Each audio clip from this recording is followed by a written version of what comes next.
रूपवेश सद्गुणालिमण्डिता प्रेमरम्यरूपवेश सद्गुणालिमण्डिता विश्वनव्यरोगोपयोषिदाति तोपियादिका नित्यनव्यरूपकेलि कृष्ण भाव संपदा कृष्ण रागबन्ध गोप यौवतेषु कंपदा कृष्ण रूपवेश केलि सत्समाधिका मह्यमात्मपाद पद्मदास्य दास्तु राधिका स्वेदकम्पकण्टकाश्रुगद्गदादि सञ्चिता मर्षहर्ष वामतादि भावभूषणाञ्चिता कृष्णनेत्रतोषिरत्नमण्डलानिदादिका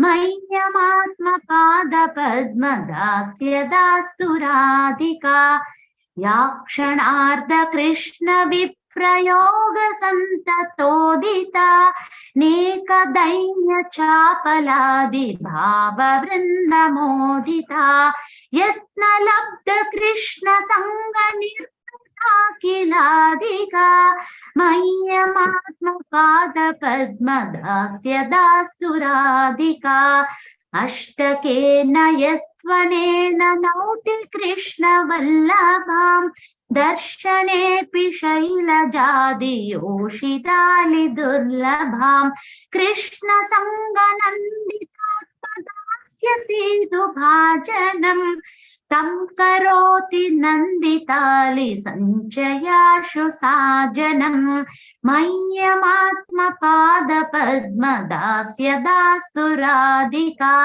मह्यमात्मपाद पद्मदास्य दास्तु राधिका हरे कृष्ण कृष्ण कृष्ण हरे हरे हरे राम राम राम हरे हरे हरे कृष्ण कृष्ण कृष्ण हरे हरे हरे राम राम राम हरे हरे हरे कृष्ण कृष्ण कृष्ण हरे हरे हरे राम राम राम हरे हरे हरे कृष्ण माताजी थैंक यू माताजी Thank you, Mataji, for the beautiful kirtan.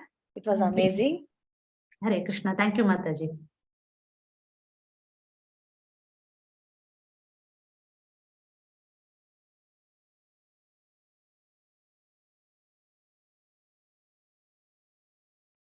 Let's begin with our prayers. Om Ajnana Timirandhasya Jnananjana Shalakaya Chakshurunmilitamena Tasmai Shri Guruve Namaha Shri Chaitanya Manobhishtam Sthapitamena Bhutale Swayam Rupa Katamayam Dadati Swapadantikam He Krishna Karuna Sindhu Dinabandhu Jagatpati Gopisha Gopika Kanta Radha Kanta Namostute Tapta Kanchana Gaurangi Radhe Vrindavaneshwari Vrishabhanusute Devi Pranamami Hari Priye जय श्री कृष्ण चैतन्य प्रभु नित्यानंद श्री अद्वैत गदाधर श्रीवासादि गौर भक्त वृंदा हरे Krishna Krishna Krishna Hare Hare Hare Ram Ram Ram Hare Hare. So let's pay our obeisances to Sri Radha Govinda and Srila Prabhupada before we begin. So we're doing the 9th chapter, the most confidential knowledge, and this is where we stopped. We'll do the summary in the end also. So let's start because we have quite a few slides to finish. And we stopped here where we were learning about Mahatmas. Who is a Mahatma? Who do we call a Mahatma? We cannot just pick someone, rubber stamp such a person and say, this is a Mahatma. Because the definition is very clearly given in Bhagavad Gita. Sorry. It's given very clearly. It says, a Mahatma is a surrendered soul. He is surrendered to the Supreme Personality of Godhead. He is a very great soul because he can't do anything. All his activities are transcendental. He is constantly absorbed in Krishna's thoughts. He serves the Lord and he is attracted to the two-armed form of Krishna. He's nothing. There's no, he knows who is the supreme. What is he supposed to do? He's meditating only upon the Lord. So that is a Mahatma. We'll learn more about him. We discussed Madhavendra Puri in our previous session. So please recite this verse, Mataji, Anjali Mataji, Hare Krishna. Anyone else wants to recite, please raise your hands too. Okay.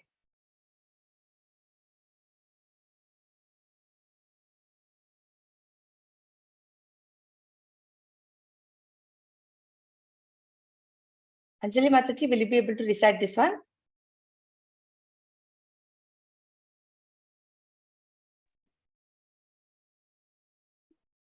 Hare Krishna Mataji. Satatam kirtayanto ma yatantascha trudavrataha namasyantascha ma bhaktya nitya yukta upasate. Always chanting my glories, endeavoring with great determination, bowing down before me, these great souls perpetually worship me with devotion. Hare Krishna. Hare Krishna Mataji. So these are the activities of a Mahatma. What does he do? He is bowing down to the Lord. He has great determination that he knows he will achieve the association of the Lord one day. He's very firm in his faith. And then he worships the Lord. He's a very pure devotee of the Lord. He keeps on chanting the glories of the Lord. He has no time for nonsense or any kind of materialistic activities. That's a Mahatma. We learn more about him. See, it's given here. Always chanting my glories. If you want to find out if this person is a Mahatma, it is said that we have to watch that person's activities. How does he speak? What does he do during the day? From morning till evening, what is his schedule? By watching what he's hearing, what he's speaking, what kind of people he associates with, and what does he eat, everything. By just doing this, we can find out if this person is a Mahatma or no. He will not do anything that is against the Shastras. So here, always chanting my glories, endeavoring with great determination, bowing down before me, these great souls perpetually worship me with devotion. So these are the souls. We see Bhakti Vedanta Swami here and his Guruji, Bhakti Siddhanta Swami. And these are the devotees who are chanting his glories. This is Prahlad sitting among snakes. He was not bewildered for 1 minute also. Wherever he was, his father was, trying to kill him every day, but he was constantly chanting the Lord's name, very determined. And this is Arjuna. And then he strictly observes all the rules and regulations given in the Shastras. He follows the Acharyas very clearly. Like there are a lot of austerities we follow when we want to progress in spiritual path, on the spiritual path, we have to follow some rules. So such a person will follow the rules given for Ekadashi, the happiest day of the Lord, and then the 4 regulative principles, all this, external cleanliness, internal cleanliness, and he is very expertly guided by the spiritual master. So if we live among devotees, participate in transcendental service, and also follow all the rules given by the spiritual master, such a person can actually become a Mahatma. He can become a Mahatma. There are chances, provided he follows all the rules given by the spiritual master properly, and he is, living a life which is mentioned accordingly, like how they do external cleanliness, internal cleanliness. It is not an artificial life. Nobody can artificially become a Mahatma. And also, it's mentioned Ekadashi here for a reason. Prabhupada explains that we should not do anything against the scriptures. See, there are people who fast unnecessarily for their own sake. For some reason, they'll come up with some reason, they will fast. Like we know all these politicians who fast. They say, I will fast for so many days until my conditions are not satisfied. If you satisfy these things that I'm, requesting you, if you don't do that, then I'll keep on fasting. I'll give up my life. So this is against the rules of scriptures, because the body is a gift given to us by the Lord. We have to take care of the Lord, of the body very carefully, so that we have to maintain it such that it is capable, it is suitable for the service of the Lord. So we cannot be abusing the body. By not eating unnecessarily, we are torturing the body, which which is against the injunctions of the scriptures. But so that is not recommended at all. Fasting for political reasons or doing any other things, anything that we do which is not very abnormal according to Shastras, we should not be doing. That is, that's actually a sin. Actually, we shouldn't be doing such things. So this is given very clearly, and anyone can become a Mahatma. It is not necessary to be a sannyasi to become a Mahatma. Anybody, a householder, a brahmachari can also become a Mahatma. And all this service, chanting and thinking about the Lord, and all this is performed with a very happy mood. A Mahatma is always joyful, is very happy.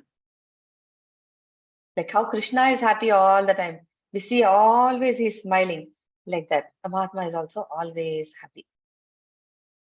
So very nicely given here. Let's move on. Mataji, recite this one, Mataji. Hare Krishna. Hare Krishna. Jnana chapanye yajanto mamupasate ekatvena pruthatvena bahuda vishvato mukham. Others who engage in sacrifice by the cultivation of knowledge worship the Supreme Lord as the one without a second, as diverse in many and in the universal form. Hare Krishna. Hare Krishna, Mataji. So there are many people worshipping God in different ways. They come up with their own ideas. Some are distressed, that's why they approach the Lord. Some need financial support and financial destitute, like Artho, Artharthi, Jignasu, and do you know what are the 4 kinds of people who surrender to the Lord? Jnanis, Artho, Artharthi, Jignasu. Do you remember from our previous chapters? We did this. So these 4 types of people actually surrender to the Lord. And there are other, they're lower. They think, they'll become one with the Lord. They have that kind of idea. Some people concoct their own form of the Lord. They'll imagine some form and they'll worship that. They'll call that as the God. Like, there are among hippies, it seems they were worshipping anything and everything. There are people who come up, all kind of, there is one spaghetti monster, there was a picture of a spaghetti monster in one of the slides. Like this, they come up with something and they'll worship that as the Lord. And some people accept the universal form as the Supreme Lord. So they do that. And some are very, very low, they think they'll only become God, which will never happen. That is just illusion. We are never going to become equal to God. What power do we have anyway? We are just part and parcel of the Supreme Lord. We'll never become equal to the Lord. So they are not considered. They're the lowest, they're not even devotees. And among impersonalists, at least they believe that they're not the material body.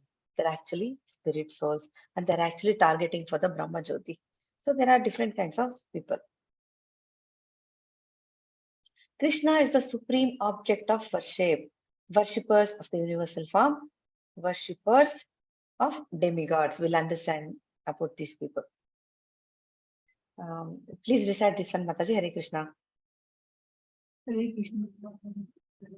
Aham kraturaham yajnaha swadhaha maham aushadham mantro aham me vajya evamad mantro aham evajyam aham agnira aham hutam. But it is I who am the ritual, I the sacrifice, the offering to the ancestors, the healing herb, the transcendental chant. I am the butter and the fire and the offering. Bhagavad Gita 9.16. Hare Krishna. Hare Krishna, Mataji. Aham means I. He's talking about himself. See, all the Vedic sacrifices are in total Krishna. They're all meant for Krishna. So Jyotish Toma is also Krishna.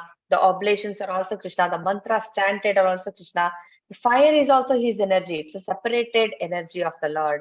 So, it's one of the 5 material elements.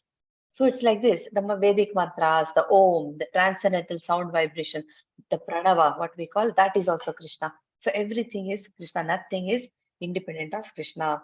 So a person who is performing devotional service has actually knowledge, because a person, all the Vedic study, all the rituals, everything is supposed to take us towards Krishna. So if a person is already performing devotional service to Krishna, that means he already has knowledge. So we must understand that they have already performed all the sacrifices and austerities, rituals in their previous births. That's why they have got this, fortune that they can actually worship the Lord directly. So devotees are actually very fortunate. Please recite this, Mataji. पितामहस्य जगतो माता धाता पितामहः वेद्यं पवित्रम् ओंकार ऋक्सामयजुरेव च. I'm the father Yes. of this universe. I'm the father of this universe, the mother, the support, and the grandsire. I'm the object of knowledge, the purifier, and the syllable Om. I'm also the Rigved, the Sama, and the Yajur Vedas. Hare Krishna. Hare Krishna, Mataji. Okay. He's saying very clearly, he is the Vedas. Let's go back there one second. See, he's saying, I'm the father of this universe. It's very clear. He's talking about himself.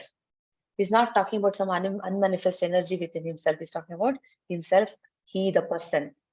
I'm the mother, I support, he supports, and he's the grandsire. I'm the object of knowledge. People are looking for the absolute truth. What is the absolute truth? What is the cause of this creation? What is the cause of all the causes? That they are trying to study all the literature. They sometimes speculation. All this is happening.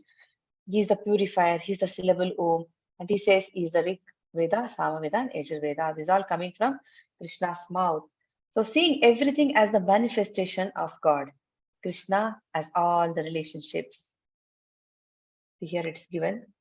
If everything is Krishna's energy, here father, mother, support, and grandsire, all these relationships in the material world are part and parcel of Krishna, which implies they are all Krishna.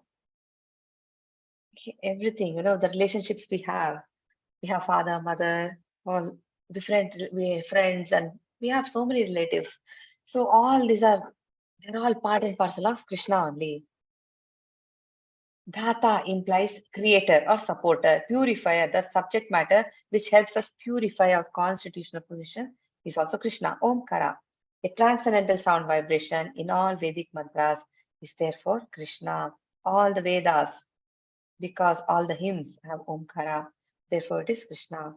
In the material existence, we create different relationships with different living entities who are nothing but Krishna's marginal energy under the creation of Prakriti. Where all Prakriti is Purusha. Some of them appear as a father, mother, grandfather, creator, etc. But actually, they are parts and parcels of Krishna. It's like a material world is like a prison, and we are all stuck here. We have to, only Bhagavad Gita gives this information about the spiritual world. No other book in the library will give you this information. It actually gives us information. It says there are Vaikuntha planets. There is a spiritual world which our material eyes cannot see.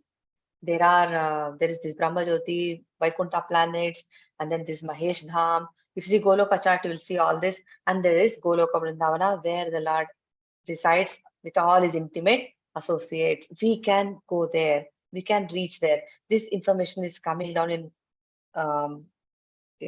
bona fide succession. So we know, because of all these acharyas, we actually have information what is outside this material world. We can actually get there. So they're all marginal energy. All these people that we are interacting with, they're nothing but the marginal energy of Krishna. Hare Krishna, Mataji. Can someone read this? There are no verses here, just the translation.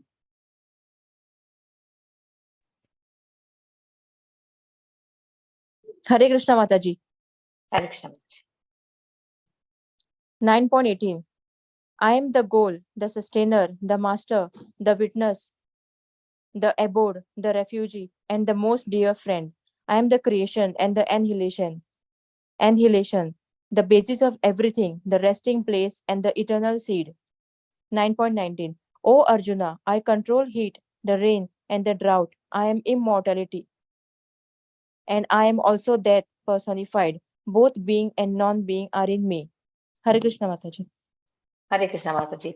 Gati actually means destination. Was there a verse? No, there is no verse. So Gati means the destination. Where do we go? So the ultimate goal is Krishna only. So we are all thinking, okay, there is some destination. In material world, success means something else. Like, I achieve a nice job, I make a lot of money, and I'm living comfortable life. That is success. But actually, real success is when we stop inquiring about who I am, where am I supposed to go, what after death, where am I going after giving up this body.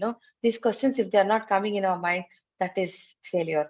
So there are different people worshipping different, all kind of um, different concoctions they have. And people who worship demigods, actually they have to follow some rigid rituals also, and they actually reach those planets like Surya Loka, Indra Loka, Mahar Loka, all these different planets. That's where they reach.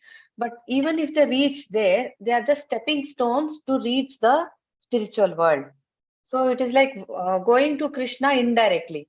It's like you want something from your father, you go to go to the uncle, go to the grandfather, go to this person, that person. Instead of directly approaching your father, you're going to different people and asking for different stuff.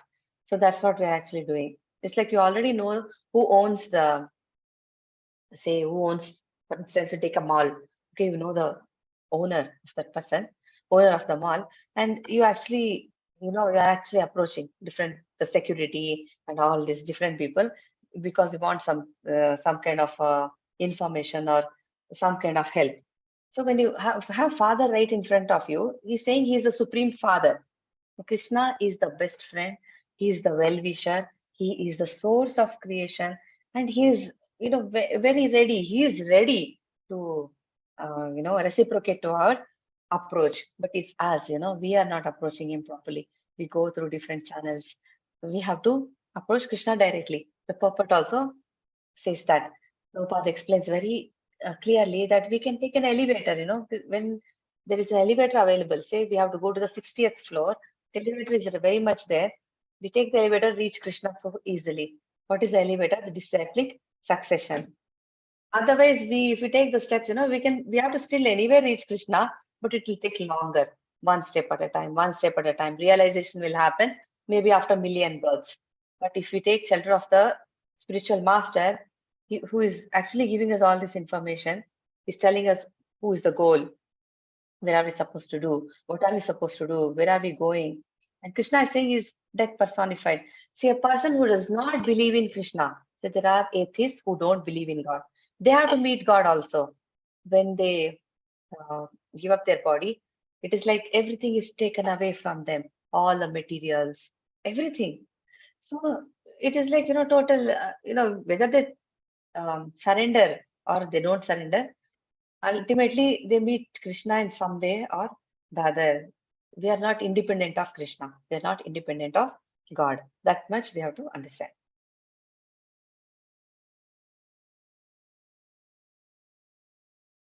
Okay. Who would like to read these two translations? Hare Krishna. Hare Krishna Mataji. Hare Krishna Mataji. 9.20.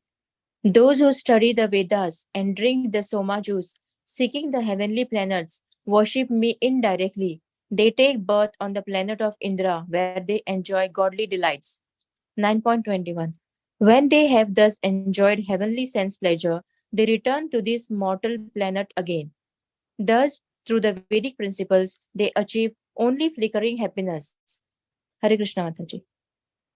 Hare Krishna Mataji. And in the purport, Prabhupada says, he speaks about Trividya. That word is there. Trividya means three Vedas. Samaveda, Yajurveda, Rigveda. A person who has actually studied this, Brahmana, who is well versed in all these three Vedas, he's called a Trivedi. But what happens is these scholars ultimately have to understand the purport of these three Vedas. They may get attracted to the flowery words of the Vedas. When they're studying the Vedas, they get attracted to the different chapters of Vedas where it's given, you can go to higher planets. I want to go to Swarga Loka, I want to go to Tapo Loka, Mahar Loka, Jana Loka. They're targeting these places so that they can enjoy sense gratification. They can enjoy better. Even in Earth, we have some places are so beautiful. We just look at them and think, look at this, wow, this place is so beautiful. I wish I'm going there one day. I wish I go there and live there, enjoy excellent dishes and live in such a comfortable place. This is the kind of attitude we have. So people who study Vedas, if they are actual Trivedis, if they know the purport of the Vedas, they actually understand that their goal is not to go to the higher planets, to get out of this material creation, come out of this cycle of birth and death. If they don't understand this, it is like a roller coaster, go up and down, go to the higher planets. Again, when you finish off all the credits, it's like having currency with you, punya. You go to the higher planets, finish off all that. Once it's exhausted, we come back here again, work hard, again, gather some more punya, go up. It's like going on a vacation. Enjoy the vacation, come back, earn more money, spend all the money, again come back, and it is that flickering happiness. We just feel like we'll eat this food, I'll be so happy. I'll go here, I'll be so happy. I'll meet this person, I'll be so happy. It's just it's like illusion, it's like flickering happiness. That is not eternal happiness. Back to square one. For the momentary happiness. Then again, we are back to the same mess. So it goes on and on and on until and unless a person comes to the devotional platform where he takes up a devotional service, chants the Hari Nam, and actually understands who he is and where he has to go, then he actually can enjoy eternal life, full of bliss and knowledge. So that is possible. It is very much possible, but the process is very simple. It is just that, a person has to take it up.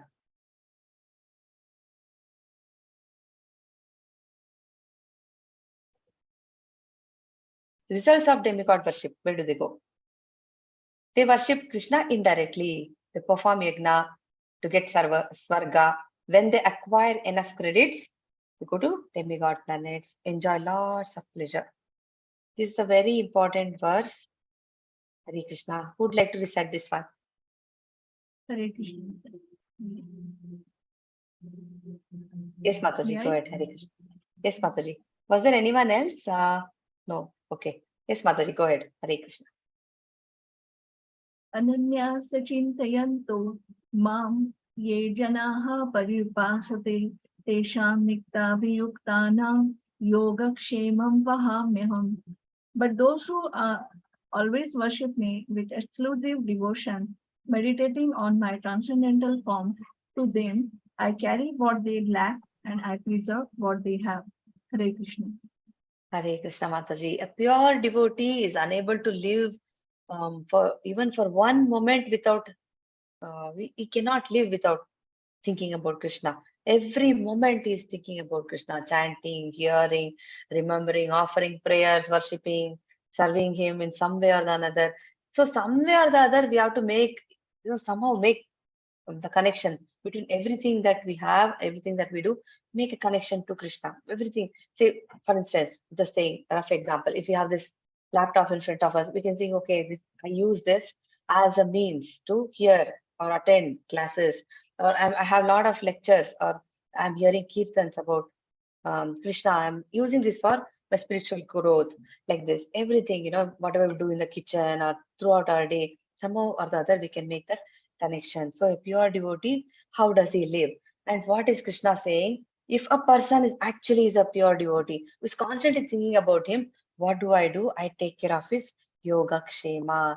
See, whatever we have is ultimately the Lord's mercy. We think I have, achieved this.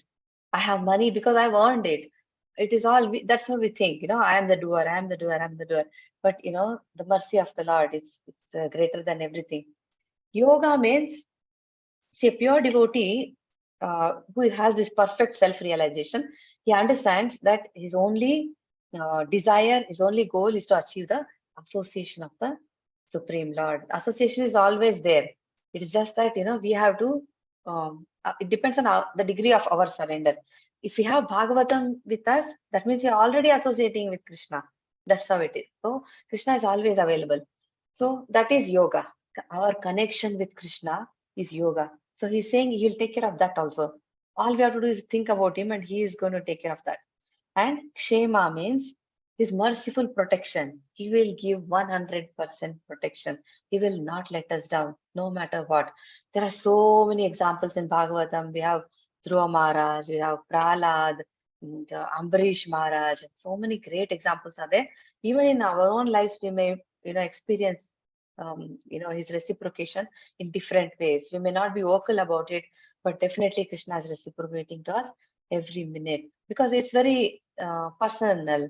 The way how much we surrender, how he is manifesting in our life, how he has sent devotees or a spiritual master or whatever, is constantly reciprocating to all of us. He's very merciful. Even Duryodhana had water, sunlight, everything. Even atheists are getting everything, basic, like a friend. He's still providing everything to everybody. He's not taking away anything. They are also getting everything that we get. Just that how much we surrender, that much he will protect us. That much he will reciprocate. And there is this very beautiful story of Arjunacharya. Have you heard about it? No, Mataji. Okay, and there is one more example also of Birbal. This is so reassuring. This verse, you can read it every day and it is like, so touching.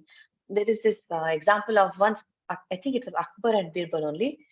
Birbal said, why does your God have to appear personally? If he is God, why does he have to come personally? He has power. He can do many things. Why does he have to come personally? So Birbal, what he did, one day somebody fell in water. He pushed somebody in water. So the king said, oh, he called the security. He said, come, but somebody please come and save this person who is fallen in water. So they all came, saved him. Next day, what he did, he pushed his son into the water. He fell in the water. The king himself jumped into the water. He did not call any security. When it was his own son, he jumped personally, he wanted to protect the child. But if it was someone, he just called the security. So he said, see that attachment you had for your son. That's how a pure devotee is very dear to the Lord. He gave this example. Then he could understand. It is like another rough example people give is there is a child has a birthday party and there is some celebration going on, and the child wants the parents, to celebrate. It's like the child has a party, the child is celebrating without parents, he will still miss that. So it's like the father and mother are personally there for the child. You'll feel so happy. So that's what, Krishna comes here to give pleasure to his pure devotees because they're hankering for his association. So he understands that, he reciprocates. The story about Arjunacharya is this Arjunacharya was a Brahmana. See, Brahmanas, they don't go and earn anything. Somebody calls them, say, come, we have this service for you. Please do this activity for us. They go perform that ritual, whatever they do something, then they get some charity. They live accordingly. So one day what happened, it was morning, and morning is done, everything is over. It was almost, the day is going on, and nobody called Arjunacharya for anything. So, and he had a habit of studying Bhagavad Gita. Every day he will study Bhagavad Gita. That day he was studying this verse. Ananya chintayanto mam ye jana paryupasate tesham nityaviyuktanam yoga kshemam vahamyam. He's saying, I carry what they lack and I preserve what they have. He's telling, I personally take care of such a person. So he'll start thinking, Krishna is the Supreme Personality of God. He knows Krishna is God. Why will he personally care for a person like me? Like, I'm so insignificant. Everybody, like, there are so many millions and millions and millions of living entities.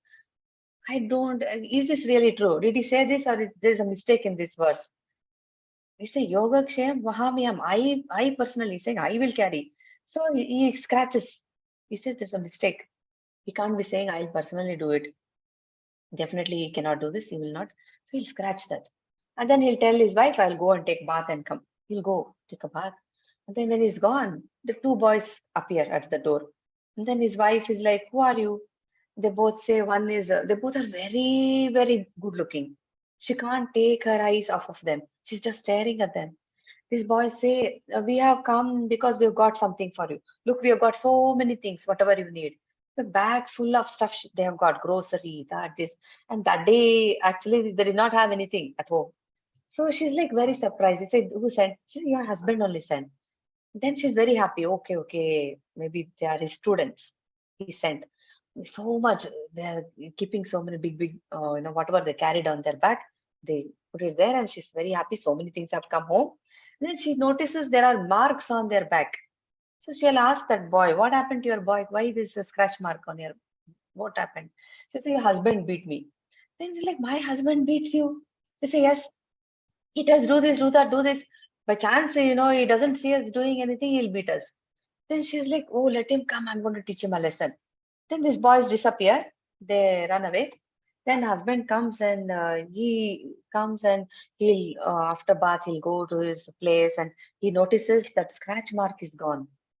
He's like, I scratched it and went out. It looks, you can see his workplace. He's wondering what happened. How did this go disappear? How did this? Who? Nobody can erase it so easily. What happened? He's wondering. Then his wife is like, "What? What is wrong with you?" She's very angry. It's like, "What is wrong with me? What happened?" So two boys came and they gave all this, and it seems you beat them. He said, "I beat children? No, I don't do such things." He said, "No, no, they were here. They told you are beating them every day, and there were marks on their body. I didn't expect this behavior from you. How can you? Little children, they were." Such young, tender boys. He's like, then I understand this is Krishna's doing only. Then he understands, he scratched that, no, Krishna wanted to teach him a lesson. So, because he got his grocery, he got everything, he's protecting him, he's keeping the yoga kshema, he's going to take care. So, cannot question, don't question what he's saying. Without doubt, you have to just accept. Then he will feel is very overwhelmed with joy, and his heart is filled with so much love for Krishna. He understands this is Krishna who has done this. So that is one story to say that don't doubt Krishna. If we are dependent on him, he will not let us down. So like this, there are many, many instances where Krishna actually shows, that he really can take care. Please recite this one, Mataji. Hare Krishna. Hare Krishna. येऽप्य अन्यदेवता भक्ता यजन्ते श्रद्धयान्विताः तेऽपि मामेव कौन्तेय यजन्त्य विधिपूर्वकम्. Avidhi Purvakam. Avidhi. Mataji? That word is Avidhi Purvakam. Avidhi. Yajanta avidhi purvakam.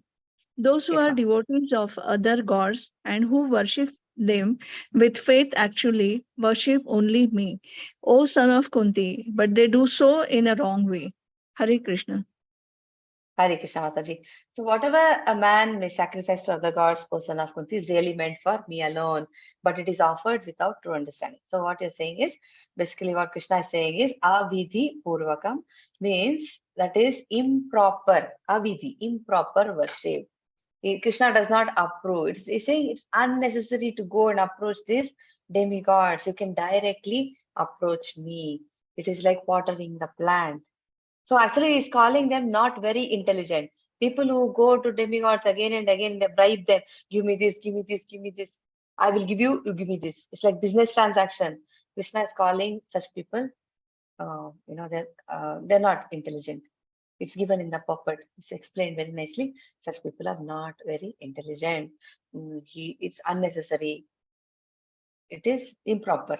Such a worship is improper. It's like watering the plant. If you are watering the roots of the plant, the whole plant is nourished. We don't have to water the leaf, the twigs, the flowers, and each and every part of the plant. Just water the root. It is like that. Krishna is like, the analogy is you serve Krishna, everybody is automatically happy. Ultimately, we have to follow the laws made by the government. If there are various officers working, in the different departments, they come up with their own rules. That is improper. They should not be making their own rules. The rules are already made by the government. We should just follow those. But actually, a lot of bribing happens. That's what Krishna is saying. We bribe. I'll give you this. You give me that. We bribe these demigods. Okay. Demigod worship without knowledge of Krishna's supremacy is called avidhi purvakam. It is a sign of less intelligence because such worship is offered to me only, but indirectly. They cannot sanction anything. They are not independent of the Lord. They also have to get approval from him. Then they can sanction to us. So that's what he's saying here. 3 analogies for indirect worship of Krishna as the improper method. Pouring water on leaves and branches and not the roots. Feeding different parts of the body and not the stomach. Once it seems eyes, hands, mouth, legs, they were all having a discussion. They were thinking, hands were saying, I am the one who picks up the food. And the eyes were saying, I only look at the food. And legs were saying, I also do some work. We are doing so much work and the stomach is eating the food. This is not funny. Then they said, we all go on strike. From today, we are not working. Hands didn't want to work, leg doesn't want to work. They said, no, all the senses, they didn't want to work. Then after 1 week, after a few days, not 1 week, they were very, very tired. They met again. They said, what happened to you? You don't look fine. You look very weak and tired. Then the other one, the legs and, everything was weak. Then they understood, if you feed the stomach, automatically the hands are fine, legs are fine, eyes are fine, brain is fine, mouth is fine, face is fine, everything is fine. So if you worship the Lord, automatically everything will fall into place, everything will be fine. Not to follow the laws of the government and offering a bribe to the officers. These are all analogies given if we are doing improper worship. Result of such worship. What happens to such worshippers? They simply fall down. Falling down means they'll again go to some other body.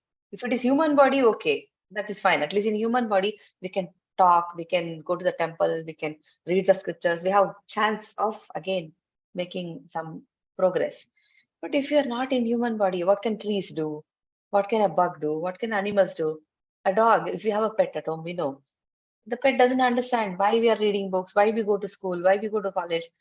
It doesn't understand what is devotional service. Why do we even do what we do? It is eating, sleeping, mating, defending. Only 4 things it understands. So if we fall down and go into those kind of bodies again, we have to come back to human birth, which may take very long. We don't know. That's a risk we are taking. Mataji, please recite this one, Mataji. Hare Krishna. Aham hi sarva yajnanam bhokta cha prabhurev cha na tumapi jananti tatve naschyavanti te. I am the only enjoyer and master of all sacrifices. Therefore, those who do not recognize my true transcendental nature fall down. Hare Krishna.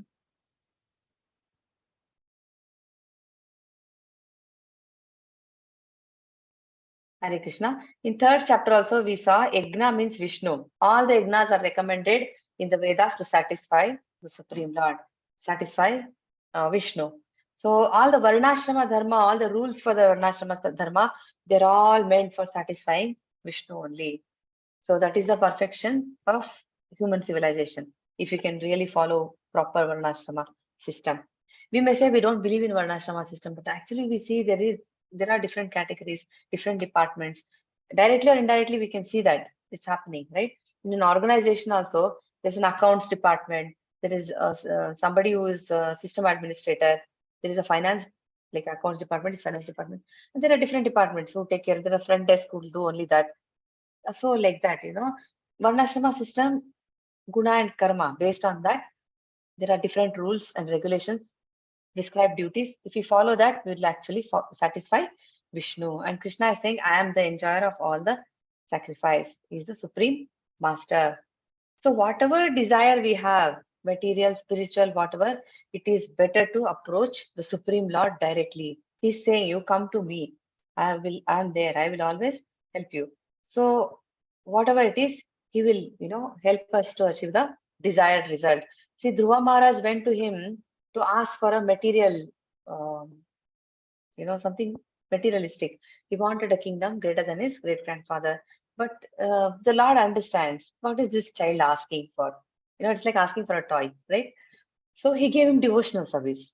And Dhruva also, the moment he saw him, what will you ask? Everything is so insignificant, right? You cannot, we may say, I want a pen, I want a book, I want something. But when the Lord, who is who owns so many universes, not just this world, everything is, what will you ask? So then he said, Dhruva said, I came looking for a piece of glass, but I found diamond. I really don't want anything. Then the Lord said, go back. Yeah, you will definitely, achieve whatever you want. Just go back. And then he gave him Dhruva planet, a planet, not just a kingdom. Dhruva got his own planet. And he said, you will get there. For now, go back, rule your father's kingdom, perform your duties. And when the time is right, you can, the Vaikuntha Vimana will come, they'll come and take you. So the Lord assured him, and Dhruva went back home. So like that, see, he just wanted kingdom, and he blessed. He couldn't even imagine what he got. So he knows the Lord can give. It's up to him. It's his mercy. So Hare Krishna Mataji, please recite this one. Yanti devavrata devan pitrun yanti pitruvrataha bhutani yanti bhuteja yanti madhyajinopimam. Those who worship the demigods will take birth among the demigods. Those who worship ghosts and spirits will take birth among such beings. Those who worship ancestors go to the ancestors, and those who worship me will live with me. Hare Krishna. Hare Krishna Mataji. So if we want to go to Krishna, we have to worship Krishna only.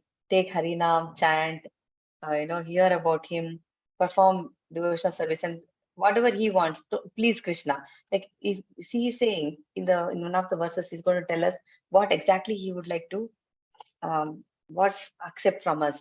Like he says, Patram, Palam, Pushpam, Toyam. He'll tell us if we can just please him, then definitely we can go to him.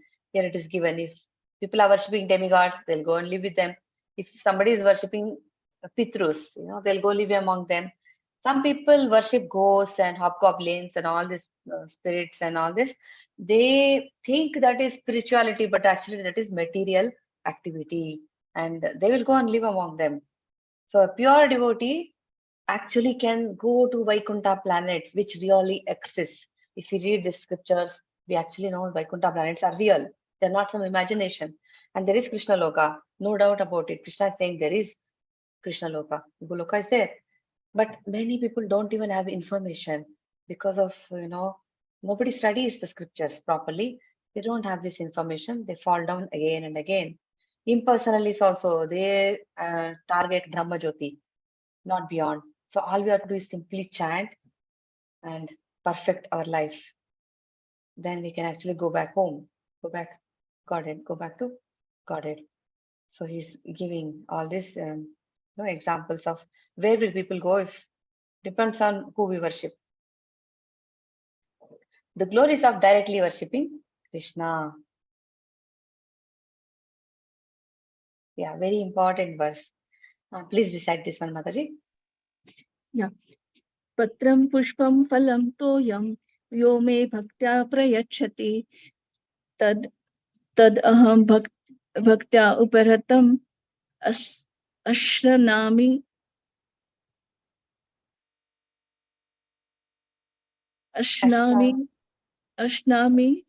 prayatatmanaha.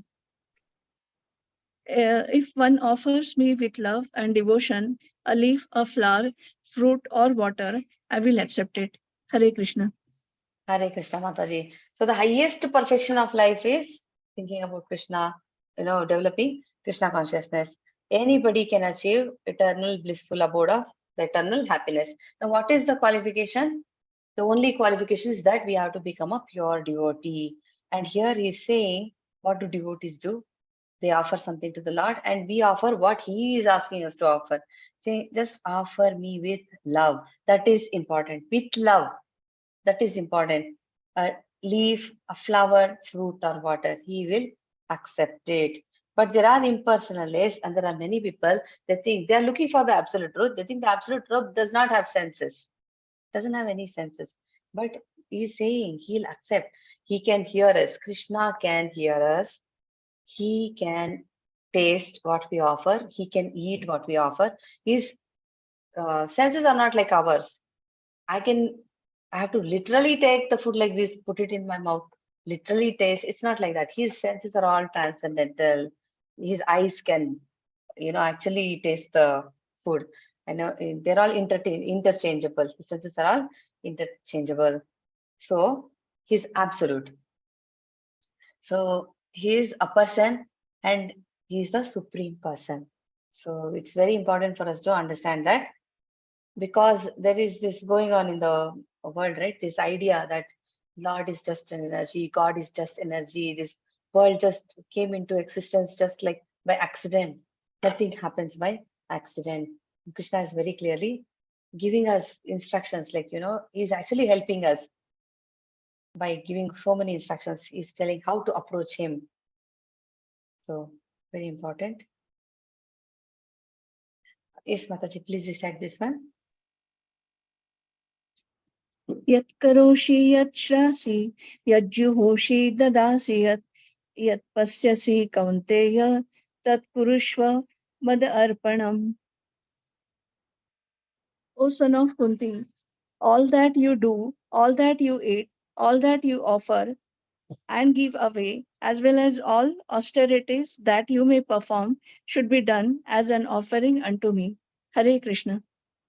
Hare Krishna, Mataji. So we have to work in this world. We have to maintain our body and soul together. We have to eat. We do many things. We have to speak. We have to walk. We do many things. So Krishna says, whatever you do, do for me. Like, if you want to, there are a lot of religious rituals that we perform, ceremonies. Krishna says, do it for me. Archana, it's called Archana. And then he says, we give charity. He said, give it to me. Give charity to me. And then meditation. We do meditation. He's saying, what is meditation? Actually, people think they just go and sit in one corner, try to silence their mind. That is meditation. They meditate on candle and that and this.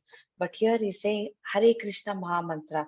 If you can take the Lord's name, constantly hear it, that is meditation. And in the purport, it is explained very well. A person who is actually constantly chanting, constantly hearing about Krishna, is the greatest meditator. Because our mind is always busy, our soul is active. The mind needs something to do. We cannot silence the mind so easily.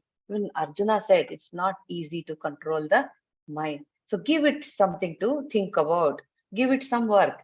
So if it's thinking about Krishna, give the mind to think of activities, to think about Krishna, to meditate on Krishna. So such a person can actually become the greatest yogi. He's the greatest yogi. He's thinking about the Lord, chanting. Such a person actually can become a pure devotee of the Lord. Bhavagrahi Janardana, Krishna is called, because whatever we offer, if we offer with love, he will accept it. We know the story of Vidura's wife. Duryodhana actually invited Krishna for lunch and Krishna refused. He went to Vidura's house. But when he went to Vidura's house, his wife opened the door and then she didn't know. Suddenly Krishna showed up.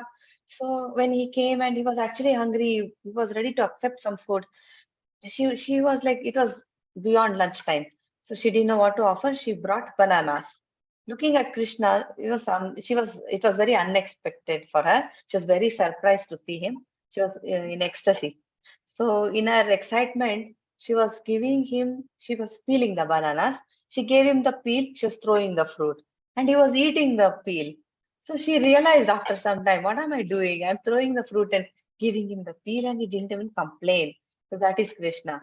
Anything we offer with love, he's going to accept. He is, that's what he wants, love and devotion. He is self-satisfied. He does not want any food from us. Doesn't need anything. It's just saying, offer anything with love and I'm there. So even just, what we are doing with our time, now sitting and actually discussing the 9th chapter of Bhagavad Gita. This is also a devotional service. Actually, we are meditating right now on these verses. So that is also a great devotional activity. It's like that, so many examples. The most confidential knowledge, following acts as an offerings to Krishna. Whatever you do, whatever you eat, whatever you offer or give away, whatever austerities you perform, do the following as an offering to Krishna. Nishkama Karma Yoga. What's the difference in offering of pure devotees and us? quality of devotion. Hence, quality of reciprocation, the quality of our love. How much love we have for Krishna, that much reciprocation will come our way. In proportion to our devotion, Krishna will reciprocate. Does that mean he is partial? We'll understand that. There is one verse which will actually explain that. Now, please recite this one, Mataji. Hare Krishna. Hare Krishna. Shrubha-shrubha-falairevam mokshase karma bandhanaihi sanyasayuktatma vimukto mama upashyasi. In this way, you will be freed from bondage to work and its auspicious and inauspicious result, with your mind fixed on me. In this principle of renunciation, you will be liberated and come to me. Bhagavad Gita 9.28. Hare Krishna, Mataji. Who is a yukta now? One who acts in Krishna consciousness. Krishna consciousness, constantly thinking about Krishna under superior direction. Such a person is called as yukta. What is yukta vairagya? From this Rupa Goswami actually explains. See, we are in this material world and we have to act. We have to use matter. All the minerals, everything that we are using is coming from Mother Earth. Everything, right? We have built such big factories. We're using matter. This is coming from Mother Earth, which is actually coming directly from the Lord. So we cannot say, I'll renounce this, I will renounce that. Who are we to renounce anything? We don't own anything in the first place. So this is explained very beautifully. Even the body we do not own. So we have to be very careful. That is also a gift. So whatever actions we perform and the fruits that we offer to Krishna, we should accept it because this belongs to Krishna. It's coming from Krishna, and use it in his service. So use it for what it is meant for. That is Yukta Vairagya. Then it is called Yukta Vairagya. If you are actually doing that, what will happen? Our mind will become very pure. The mirror of the mind gets cleared, and slowly, gradually will become completely surrendered souls. Like all is great people we read in Bhagavatam and everywhere. And a person who is actually completely surrendered to Krishna and who has a pure mind and heart is actually liberated. Is already liberated. Even if he is in this material world, in the material body, we can consider him liberated. He's actually liberated, and such a person will actually go back to the Lord. He's saying, Krishna says there is no doubt. He'll definitely come to me.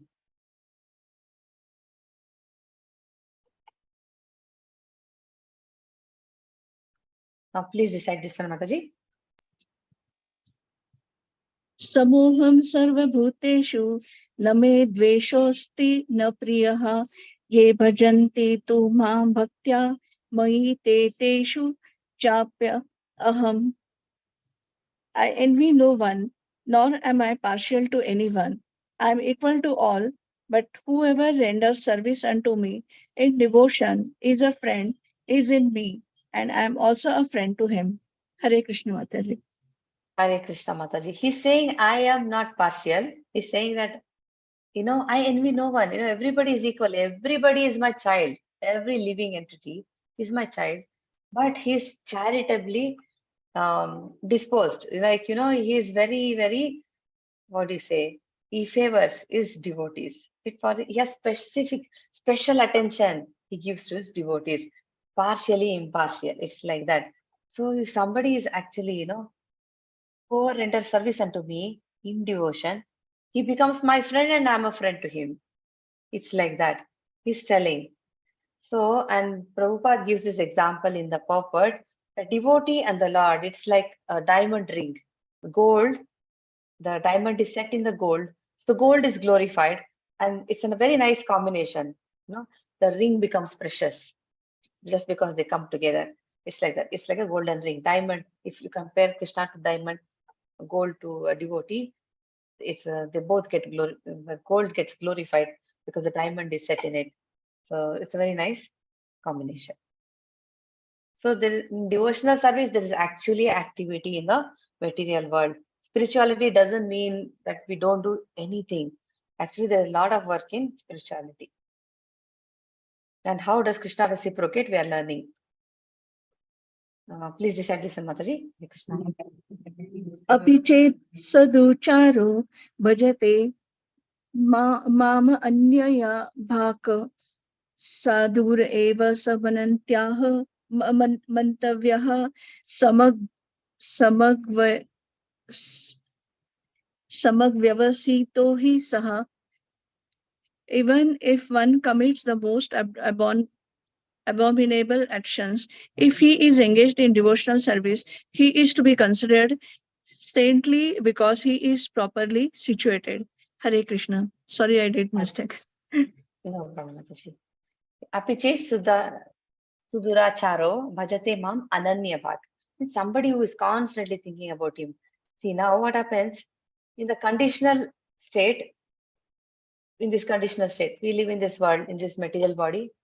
We have two kinds of activities: conditional activity, constitutional activity. Conditional activity is we have taken birth in this particular family. We have responsibility. We cannot ignore our children. We can't ignore our parents. Can't ignore our spouse. We cannot. We have duties. We have responsibility. We have to perform that properly. Earn the money, feed them, protect ourselves. Live according to all the material rules of family, society, state. We have to follow all this. That is conditional duty. Constitutional duty means we have to be conscious that we are not this body. Ultimately, we are spiritual in nature. We have to be engaged in the devotional service, transcendental activities. Somehow we have to balance these two. The devotee knows how to balance conditional duty, constitutional duty. He balances this. But in spite of all that, sometimes, there will be mistakes. These activities seem to be opposed to each other. So, temporary fall down will happen.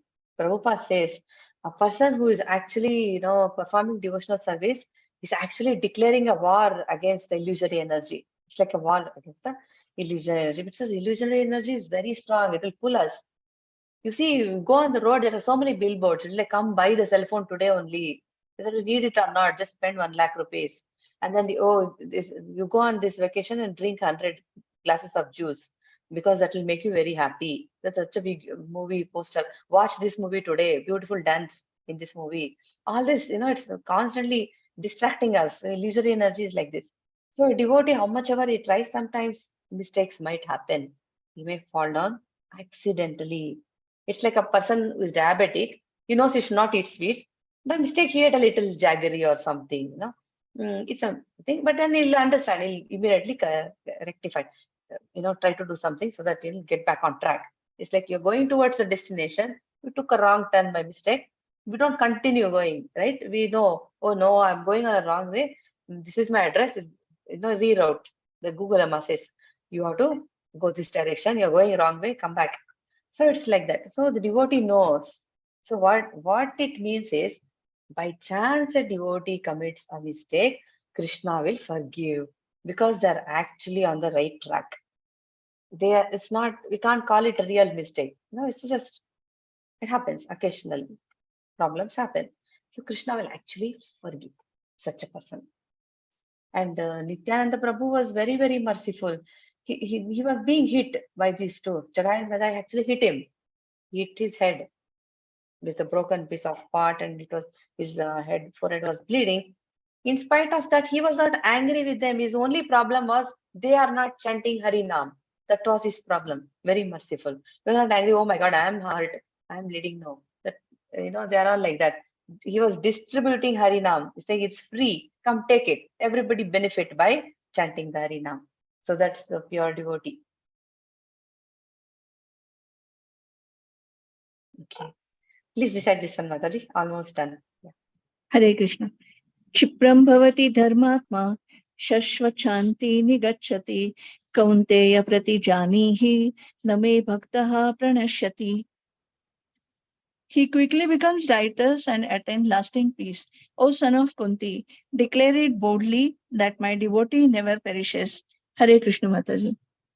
Hare Krishna Mataji. So Krishna is actually making a promise, but he's asking Arjuna to declare it. It is like that. There's no difference between Rama and Krishna. When Rama said something, he meant it. Right? We know Rama's words are like promise. If he says something, he'll definitely do it. Yeah, Krishna, Krishna is Krishna only. He's saying you declare it. If a devotee declares, definitely Krishna will do it. He's saying that I will give 100% protection to my devotee. A devotee never perishes. He will never fall down. From inside, Krishna will guide us from inside also. He's inside our heart. So from inside, he will help us. Externally also, he will provide us opportunity and the right kind of people to take us, higher. So he's saying that very, very purifying. Devotional service itself is very purifying. All the different processes that we have, they're all very purifying. To clean our mind and heart. All that unwanted anarthas will be washed away. Okay. Even if a devotee is imperfect, Krishna considers him as saintly.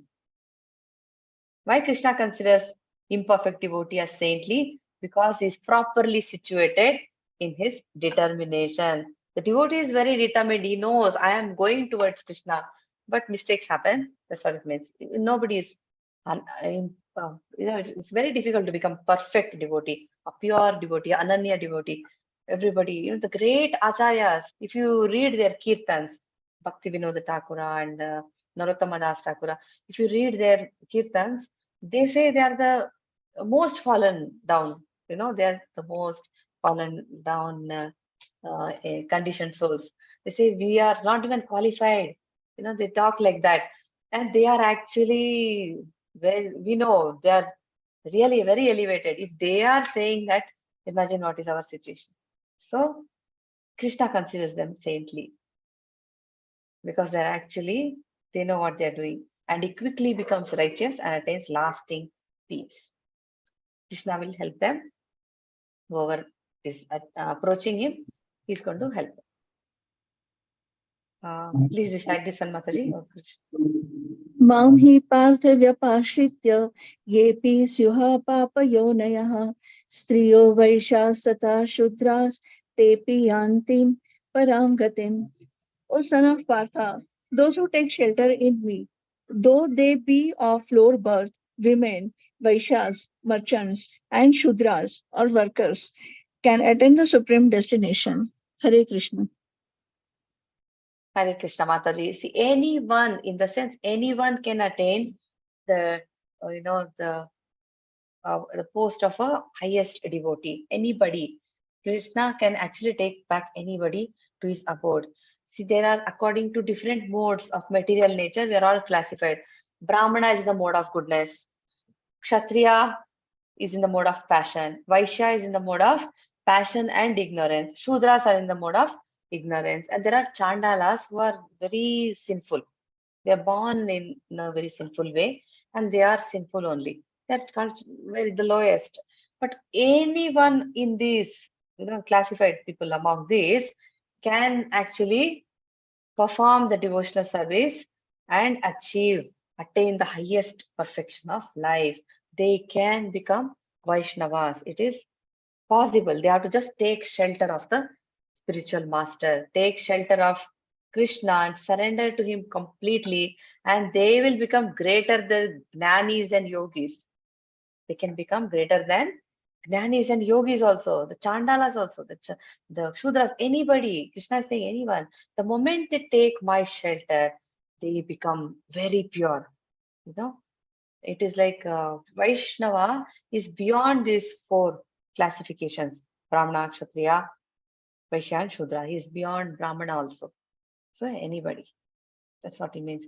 See, for women, especially, there are some limitations. Women were not allowed to do Ashtanga Yoga. We can't go to the forest and perform Ashtanga Yoga. And there are some austerities to be performed, and women have their own cycles. And for many different reasons, it is like that. But it is, you see Bhagavatam, Kunti Maharani is been mentioned, right? Her prayers are there in Bhagavatam. She is given such high, regard. People actually consider, we all know she's one of the greatest devotees of the Lord, and Draupadi also, she's the greatest devotee of the Lord. So anybody can take to devotional service and benefit. Even unqualified classes also achieve Krishna by his mercy. No distinction in different classes. This verse establishes that in devotional service, there is no distinction between higher and lower classes. Because what happens in the society, the higher classes people would not mix with the lower class. That is there. But if a person is surrendered to Krishna, whether he's born in a Mohammed family or any kind of family, if he is a Lord's devotee, he has to be considered a Vaishnava, and actually, is very, very highly respected. Opposed to the material conception of life, indicates power of devotional service and pure devotees. Most simple man taking shelter of a pure devotee can be purified by proper guidance, even the lowest of men, Chandalas. See, Jagai Madai, actually they were born in Brahmanical family, but they were performing a lot of sinful activities. They also were purified because they came in the association of devotees and Lord Chaitanya Mahaprabhu and Nityananda Prabhu. Importance of shelter. This shows how important it is to take shelter of devotees. One has to take complete shelter of Krishna. Then one can become greater than great grannies and yogis. Pure devotees can enable people of lower classes to attain higher perfection. That's the service that they are doing. Okay. Yeah, this verse is very important. It is repeated in the 18th chapter also. Yes, Mataji, please recite this one. Manmana bhava madbhakto madhyajim mam namaskuru mame vaishyasi yuktveva amat yuktevam atmanam matparayanaha. Engage your mind always in thinking of me. Become my devotee. Offer obeisance to me and worship me. Being completely absorbed in me, surely you will come to me. Hare Krishna Mataji. Hare Krishna Mataji is saying, engage your mind always in thinking of me, offer obeisances to me, worship me, and then definitely be absorbed in my thoughts, be absorbed in me, and definitely you will come to me. That means this verse is saying Krishna consciousness is the only means of being delivered from these clutches of this contaminated material world. There's no difference between Krishna and his name, his abode, everything, there's no difference. So constantly thinking of Krishna and devotional service, which is nothing but bhakti, one should cultivate all this. It is actually simple. The process is simple, but it takes a lot of practice. Constantly thinking of Krishna favorably. That's very important. Like Kamsa was also thinking about Krishna, but he was thinking, what if Krishna comes now and kills me? What if he's around me? When will he come? 24 hours he was scared. He wouldn't sleep peacefully because he thought Krishna will come and kill me one day. He was always living in fear. But that is also thinking about Krishna. So not that, we have to think favorably. So how we go to the temple, lower our head and offer obeisances to the deity and perform different activities to satisfy the Lord. These are the activities that we should be doing. Pure devotional service, which is highest perfection, highest achievement for any society, in human society. Okay. Worship Krishna directly as advised by Lord Krishna himself. Engage your mind always in thinking of me. Become my devotee. Offer obeisance to me. Worship me. Then he will come to me. Okay. So now we have reached the summary of this chapter. We finished this chapter. So hearing about Krishna, his qualifications and disqualifications, Aishwarya Jnana, Krishna's Achintya Bheda Abheda relationship with the material world, non-worshippers and worshippers. Krishna is the supreme object of worship, the glories of directly worshipping Krishna. So Krishna said, think about me now, always be absorbed in my thoughts, fix your mind on me. All this he said, remember me. How do we do that? In the next chapter, he's going to talk about his opulences. We'll describe his opulences on which we can actually fix our mind and constantly remember him. So we learned about pure bhakti, which is the most confidential knowledge. Krishna creates this world, he maintains, he destroys. Nothing is independent of Krishna.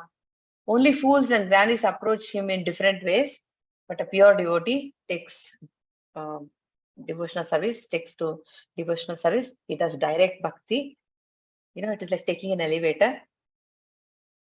So lot of instructions from Krishna. And he also said, devotional service is performed with so much joy, joyfully performed. And that will also purify us from all our sinful activities. And he said, you just offer me patra, pushpam, palam, poyam. And he'll accept. He's saying, Ashnami, I will accept it. That is coming from Krishna himself. So Krishna is available to everyone. But some are envious. But he will not do anything that is harmful to us. Even if we feel like we are going through some troubles, whatever, Krishna will never do anything that is harmful. He will provide his opportunities for our growth so that we purify ourselves and actually take one step closer to him. And if someone actually is a pure devotee, is on the devotional platform, performing devotional activities and commit some mistakes once in a while, Krishna will excuse. But Prabhupada writes in the Prabhupada, that does not mean that we can actually commit a mistake. Now I am actually chanting, I can actually do some mistake. Let me this rule. That's not, we should not take advantage of that shloka. It just means if mistakes happen, Krishna will definitely forgive. He's very merciful. So we learned so many things. We learned that we are not the body, we are the soul. We are part and parcel of Krishna. And now, how do we go back to him? How do we go back to the source? By performing devotional service. So I will stop this. We